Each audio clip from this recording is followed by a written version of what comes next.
Au nom du professeur Hikmat, bienvenue dans cette nouvelle explication. Aujourd'hui, on s'attaque à un grand classique de l'apprentissage des langues. Ok, plongeons direct dans le vif du sujet avec cette fameuse accroche. Bonjour, vous désirez? C'est là que tout commence, pour se créer des automatismes en béton. Chapitre 1. L'arrivée au restaurant.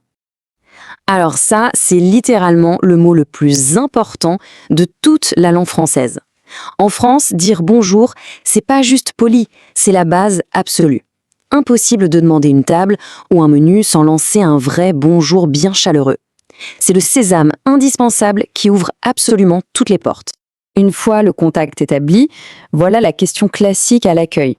Même si ce n'est pas strictement obligatoire partout, nos sources rappellent que réserver sa table, c'est quand même super recommandé en France, surtout le week-end ou dans les coins touristiques. Ça évite bien des sueurs froides. Allez, premier exercice de shadowing. On prend une grande inspiration et on lance cette phrase à voix haute avec assurance. Bonjour, une table pour deux s'il vous plaît. Voilà, une intonation bien claire, c'est l'assurance d'un service au top dès la première minute. Chapitre 2. Commander les boissons. Ce qui est génial avec ces options, c'est qu'on a une sélection 100% rafraîchissante et totalement sans alcool. Du classique café pour se réveiller, au jus d'orange plein de vitamines, en passant par l'indémodable limonade ou la simple eau minérale. On a les traductions sous les yeux pour être sûr de son coup avant de se lancer.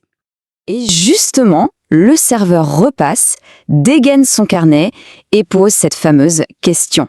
Il faut être prêt à répondre tout aussi naturellement. On y retourne, c'est l'heure du shadowing pour affûter la prononciation. On y va, d'un ton confiant et poli. Je vais prendre une limonade s'il vous plaît. Petite pause sur un détail culturel fascinant qui change la vie et le porte-monnaie. L'eau minérale en bouteille, c'est payant. Mais si on demande une carafe d'eau, on obtient une jolie cruche d'eau du robinet bien fraîche, totalement gratuite. Et la cerise sur le gâteau, elle arrive toujours avec une bonne corbeille de pain, gratuite elle aussi. C'est une tradition formidable. Chapitre 3. On passe aux choses sérieuses, commander le plat principal. Le serveur revient à la charge. La cuisine attend notre feu vert pour lancer les préparations. Souvent, la véritable pépite du restaurant n'est même pas imprimée sur la carte. Du coup, on intègre cette question magique à notre répertoire. On répète ensemble « Quel est le plat du jour ?»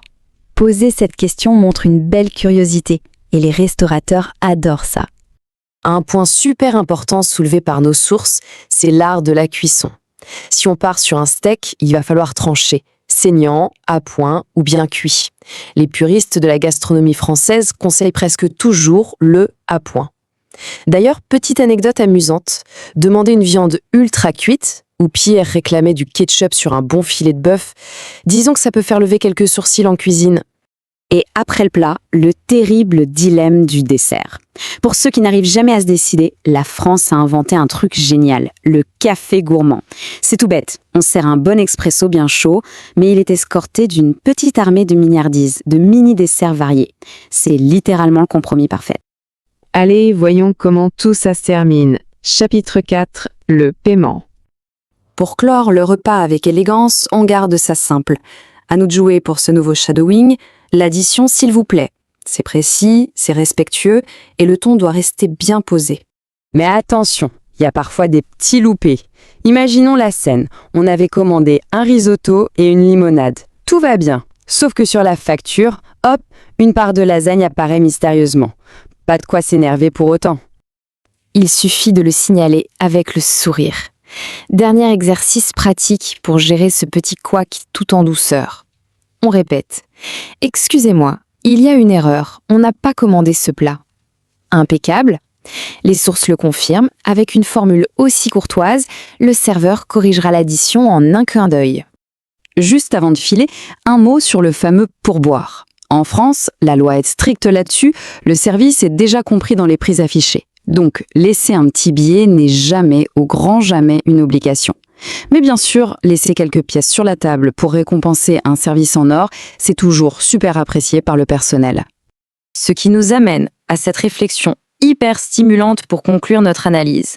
Toutes ces petites phrases, l'astuce de la carafe d'eau, Les cuissons, est-ce que ce sont de simples lignes de vocabulaire à recracher ou bien les véritables clés pour déverrouiller une expérience culturelle authentique? Parce qu'au fond, maîtriser ces codes, c'est ça qui transforme un repas banal en un vrai moment de partage humain. Pour ancrer tous ces réflexes, n'hésitez pas à aller creuser les méthodes complètes du professeur Hikmat. Merci d'avoir suivi cette explication avec nous et à très vite pour de nouvelles découvertes passionnantes.